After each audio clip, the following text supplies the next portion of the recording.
Oui, je m'en viens, je m'en viens. Bon, bienvenue sur Cheval Coaching.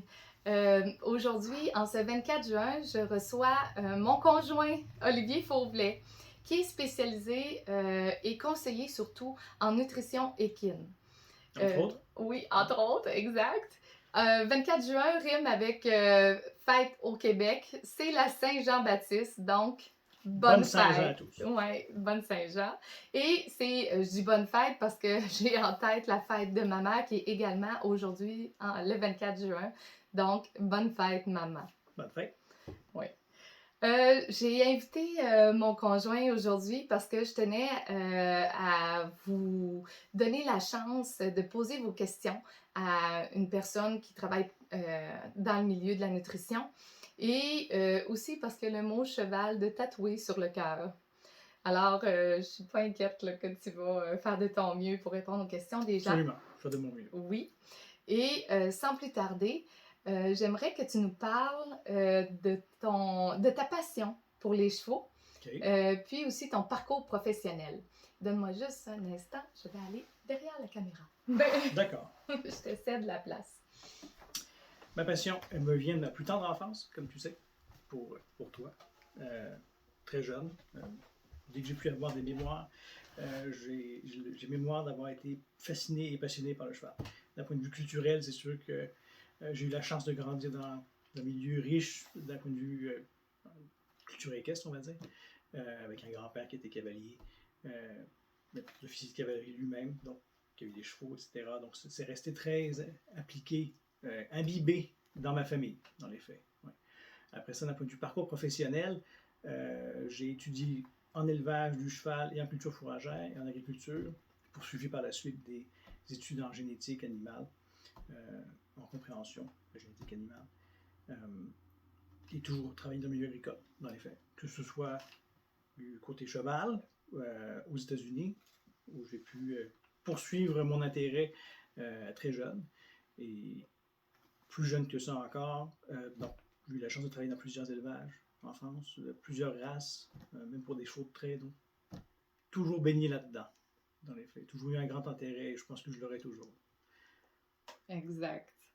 Écoute, je t'écoute parler, ton expérience professionnelle est très intéressante pour les membres de Cheval Coaching et on va y revenir dans quelques instants. Mais comme je te connais, je sais que tu es très sensible au sujet des pâturages régénératifs et aussi curieux des méthodes alternatives pour nourrir les chevaux. Donc, tout ce qui n'est pas conventionnel. Est-ce que tu peux nous expliquer en quoi cela consiste et pourquoi c'est important pour toi? Alors, les pâturages régénératifs, l'intérêt il me vient du côté des bovins, où on a pu voir ça. Ils ont pu en fait continuer de développer et ils travaillent en gros avec ce qui est de plus naturel pour ces animaux-là, c'est-à-dire l'herbe. Et en gros, ça consiste à nourrir l'herbe, cette herbe-là, dans un temps limité et dans un espace donné, limité lui aussi, en maximisant en fait en soignant, donnant accès à ce pâturage-là sur un temps limité, comme je le disais, et sur un espace limité lui aussi, au meilleur stade de la plante. Et ensuite, en déplaçant les animaux d'une manière logique et coordonnée. Est-ce que ça répond à ta question du côté pâturage régénératif? J'ai envie de parler d'une anecdote. Dans notre voyage de noces, parce qu'on s'est mariés en 2016, une de nos visites, on a quand même fait des belles sorties, mais on a passé à la ferme Briley en Outaouais, chez Brian Maloney. Effectivement, on a pu voir ça. Ouais. Donc ça, c'est récurrent avec nous, en fait. Ouais. Oui, c'est ça. Exact. Et puis aussi sur les façons non conventionnelles de nourrir les chevaux. J'aborde un peu le sujet parce que... Ça, c'est une bonne question. Du côté non conventionnel, je ne sais pas si c'est non conventionnel ou ça ne l'est plus. Parce que de tout temps, en fait, les fermiers, peu importe, donnaient des choses qui n'étaient pas forcément des céréales ou ce que maintenant on pense conventionnel. Bon. Il y a plusieurs plantes qui étaient utilisées, même il y avait des carottes fourragères, le navet fourrager qui était servi aux chevaux, du panais fourrager qui était servi aux chevaux. Si on retrouve ça dans les étriers très longtemps. Donc, on fait juste, dans certains sens, redécouvrir la roue, réinventer la roue. Là. Le but, c'est surtout de voir ce qui pourrait être nourri, qui a une bonne valeur alimentaire, qui pourrait être donné aux chevaux comme source d'alimentation. Il y a notamment la consoude, bucking fork, qu'on utilise ici chez nous, en essai littéralement. Pas la consoude régulière, mais ça je te laisserai éventuellement couvrir ce sujet-là sur une autre vidéo. Mais c'est tout ça, tout ce genre de plantes-là m'intéresse, me fascine grandement, oui. Absolument.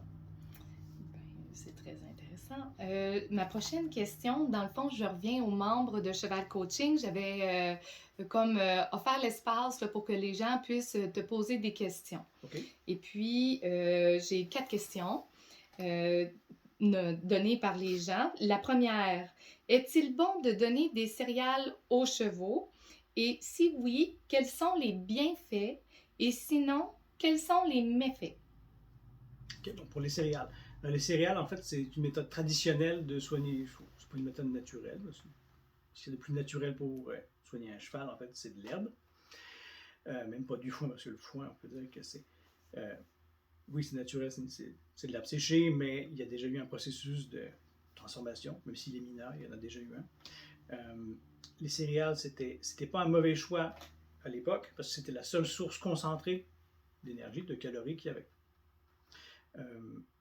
C'est très riche en sucre et amidon, et ça requiert une transformation. La seule céréale qui peut être servie telle qu'elle, et qui malgré tout est peu digestible, c'est l'avoine. C'est pour ça que l'avoine était aussi soignée pour les chevaux. En passant aussi, c'était une céréale que nous aussi on pouvait manger. Tu viens aussi à approfondir de ce côté-là, mais c'est sûr c'était une des raisons pour lesquelles c'était traditionnellement servi. Le maïs, il a besoin d'être concassé. L'orge a besoin d'être aplati. Moi, je me souviens en élevage, étant très jeune, d'avoir passé à peu près tous les 2 jours où on aplatissait de l'orge dans la moulangeuse pour pouvoir la soigner aux chevaux. Donc, ça a besoin d'une transformation. C'est pas des bonnes sources dans les faits. C'est très riche en sucre et amidon. Encore une fois, il y a plusieurs décennies, c'était la seule source concentrée d'énergie qu'il y avait. Locale aussi. Donc, il y avait l'avantage, le bienfait, c'est que c'était très local. Ça coûtait pas cher, on pouvait en soigner pour pas très cher et couvrir en gros les besoins de notre élevage pour relativement peu. Depuis, il y a quand même des meilleures sources de calories. Les sources de calories, il y en a 4 dans les faits, là. Protéines, fibres, gras, amidon, sucre. Sucre et amidon, là, c'est pas... les chevaux n'ont pas des besoins très élevés. Ils en ont besoin. Donc, les céréales restent de bons ingrédients pour les moulées complètes. Moulées complètes pour... ce que ça veut dire pour nos collègues en France, là, on parle d'aliments concentrés. Mais dans le fond, ce que je comprends, c'est que tout va dépendre des besoins du cheval. Absolument. Et de la finalité, de son exercice à lui. Un cheval de course, un cheval de performance très élevé, là, concours complet, etc., va avoir des besoins en sucre amidon plus élevés qu'un cheval de loisir ou qu'un cheval de randonnée. Parce qu'au niveau de l'utilisation de l'énergie, ça va être au niveau du muscle, ça va être un exercice aérobie pour des chevaux de loisir ou de randonnée, et même d'endurance. Mais pour un exercice court et intense, c'est anaérobie. Et donc là, ça peut être un sujet en tant que tel, là, mais c'est sûr que le travail aérobie, lui, là, au niveau des glucides, en particulier le sucre et l'amidon, sont stockés sous forme de glycogène. Et comme source d'énergie immédiatement disponible, ils en ont besoin. Parce que c'est immédiatement disponible. Je pourrais quasiment y revenir, ça pourrait être quasiment un sujet en tant que tel. Ouais. Ça m'amène à la deuxième question. Mais je ne sais pas si, excuse-moi de te couper, je ne sais pas si j'ai répondu bien à la question. Mais sinon, au niveau des céréales, là, ce sont des bons ingrédients, mais c'est pas nécessaire forcément il y a d'autres alternatives. Là, et la meilleure est? Le fibrer gras pour les chevaux de loisirs, là, c'est-à-dire il va y en avoir d'autres de ce côté-là. Là. Mais l'alimentation, OK, ben ça m'amène à la deuxième question posée sur Cheval Coaching. Peut-on définir une alimentation idéale? L'alimentation idéale pour le cheval, ça reste de l'herbe. S'il y en avait à volonté et qu'elle n'était pas trop riche en sucre et que nos chevaux n'étaient pas trop gras, etc., Donc, en gros, il y a une alimentation idéale selon le cheval, et selon ce qu'il fait, et selon son stade de vie. Un poulain a besoin de plus de protéines qu'un cheval de loisir de 10 ans. Parce qu'il en a besoin pour sa croissance, par exemple. Donc, il va y avoir une alimentation idéale, il va y avoir surtout une alimentation équilibrée et adaptée aux besoins du cheval et de son stade de vie. Donc, ça, oui, absolument. Merci beaucoup. Ça m'amène à la troisième question. Comment adapter la qualité de l'herbage dans le rapport surface-individu? C'est une grande question, ça. Il va y avoir plusieurs points là-dessus. Comment adapter? C'est sûr qu'au niveau de la qualité du pâturage, là, il va y avoir des plantes qui sont plus adaptées à être packagées, à être pâturées, parce qu'elles vont pouvoir avoir un regain plus important que d'autres. Surtout, là, on va surtout parler de graminées. Donc, les deux grands types de plantes fourragères, légumineuses et graminées. Après ça, je ne sais pas si ça c'est pour le premier point là. Pour la partie comment l'adapter, ça va dépendre de la surface elle-même, du temps que les chevaux vont passer à manger cette herbe-là. Il va y avoir aussi un changement d'un point de vue dans le temps. Là. Ça ne va pas toujours être le même. Si c'est au début, si c'est au printemps, lors de la pousse, ou si c'est à la fin de l'été, c'est pas la même qualité. Là. Elle a changé. L'herbe a poussé, etc. Donc, on ne parle pas de la même chose. Donc, d'un point de vue comment, peux-tu la répéter la question? Oui, comment adapter la qualité de l'herbage dans le rapport surface-individu? Comment l'adapter? Déjà, c'est commencer à faire des rotations de pâturage aussi. Là. Puis commencer aussi à faucher les refus. On parle de gestion de pâturage assez simple et basique. Là. Les refus, c'est-à-dire en gros, c'est ce que le cheval n'a pas mangé après avoir passé un certain temps. Là. Typiquement, là, c'est là où il a fait ses crottins. Typiquement. Donc, il faut faucher ces refus-là, parce que sinon, en fait, on est en train d'optimiser la croissance des plantes qu'on n'a pas envie de faire là, qu'on appelle les adventices. Communément appelées les mauvaises herbes. Pas qu'elles sont forcément mauvaises, mais c'est qu'elles n'ont pas d'intérêt nutritionnel pour les chevaux. C'est pour ça qu'ils ne marchent pas. Donc, on veut faucher ces herbes-là pour pouvoir éviter littéralement qu'elles se propagent partout. Donc, ça, c'est déjà un des premiers.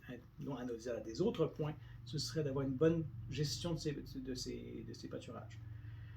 Et après ça, il peut y avoir aussi, bien sûr, encore une fois, le temps qu'on va laisser les animaux dessus. Là. Plus on laisse les chevaux sur le même pâturage, plus ils vont épuiser la réserve qui est là. Donc, c'est important de donner accès dans le bon temps et ensuite pouvoir les déplacer, leur donner accès plus tard. Le temps qu'il y ait un autre regain, un autre gain, une autre croissance au niveau de la plante. Dans le fond, je comprends qu'il y a une différence entre un endroit de liberté où est-ce qu'on laisse les chevaux comme, oui, mais ça se trouve être comme un pâturage qui sert de paddock. Puis il y a une différence entre vouloir se servir d'une portion de pâturage pour nourrir les chevaux qu'on ne laissera pas épuiser la plante, c'est-à-dire manger à ras le sol. Absolument. On veut laisser une chance à la plante de pouvoir avoir un regain, pour pouvoir croître encore. OK. Puis la longueur d'herbe à laquelle, mettons qu'on rentre les chevaux, ils ont de l'herbe en haut des genoux. Bien, à quelle hauteur est-ce qu'on les sortirait là, pour faire une rotation de pâturage, qu'on les mettrait dans un nouvel ça va dépendre de la plante et de l'endroit. Là. OK. Souvent, en fait, même d'un point de vue nutritionnel, que je ne dise pas de bêtises, c'est au-dessus de 15 cm, là, ça commence à être grand. Là. Parce que, OK? Donc, c'est au-dessus de 15 cm, ça commence à être grand. Et après ça, c'est d'un point de vue plante, le meilleur gain nutritionnel qui peut être fait par rapport à la plante. Et la dernière question, c'est si une jument est diagnostiquée avec faurbure chronique, oui. mais qu'elle ne présente aucun inconfort et qu'elle a un poulain à ses côtés, là, elle a pouliné, ça fait pas longtemps, peut-on lui donner de la moulée maternité? C'est une moulée faite pour les mamans calettes, sachant qu'elle a un poulain de quelques semaines. Alors, non. La première réponse, ce serait de dire non. Ça va dépendre aussi de l'état de chair de la jument. Si c'est déjà un cheval qui est trop gras naturellement, elle n'a pas besoin d'aliments concentrés. Elle n'a pas besoin de moulée. Elle a besoin de nutriments de qualité, elle a besoin de vitamines, minéraux, et dans son cas, elle a besoin d'une certaine quantité de protéines pour répondre à la lactation. Mais sinon, elle n'a pas forcément besoin de moulée. C'est un des mythes aussi qui se retrouve souvent, là, c'est que les chevaux doivent être nourris quelque chose autre que de l'herbe. Non, si c'est pas nécessaire. Donc, pas forcément. Après ça, si c'est une jument, ça vaudrait la peine de creuser un petit peu auprès de cette personne-là, la propriétaire, pour voir s'il y a des tests aussi, si elle a demandé des tests de Cushing's par rapport au... qui peut entraîner des fourrures chroniques, etc. Au niveau de la résistance à l'insuline. Demander ça à son vétérinaire, en fait. OK. Mais si la jument est trop grasse, là, elle n'a pas besoin de mouler. Elle va avoir besoin de protéines et de vitamines minéraux. Là. Puis il y a des solutions qui soient de ce côté-là. Là. OK. Ça existe. Et ma question par rapport toujours à celle-ci, c'est que si, par exemple, tu mentionnes là, que la jument est trop grasse ou Oui. pas assez, dans le fond, il faut se fier à l'état de chair. La cote de chair, absolument. La cote de chair, d'accord. Puis, si la moulée maternité ne convient pas, mais que l'état de chair de la jument est bas, donc elle aurait besoin d'être supplémentée, vers quelle sorte de moulée tu la conseillerais? Et là, je tiens à dire aux gens que nous ne sommes pas commandités par Cargill.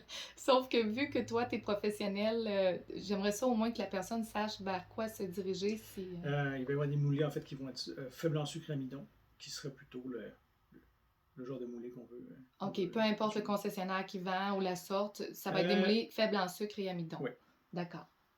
Dans ce que j'ai l'habitude de suggérer, il y aurait, dans le cas pour cette personne-là, là, si c'est vraiment un supplément compensateur de vitamines minéraux et élevé en protéines, c'est un produit comme équilibrium optimal, qui correspondrait à ses besoins.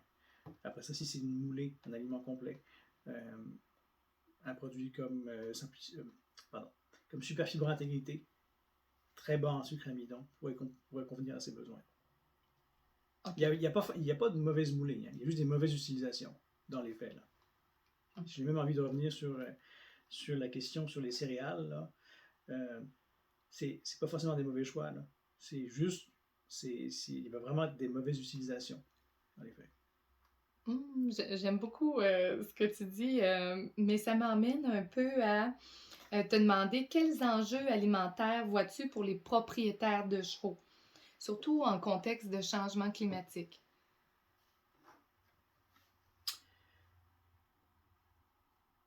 OK. En contexte de changement climatique, les enjeux alimentaires, raréfaction des ressources.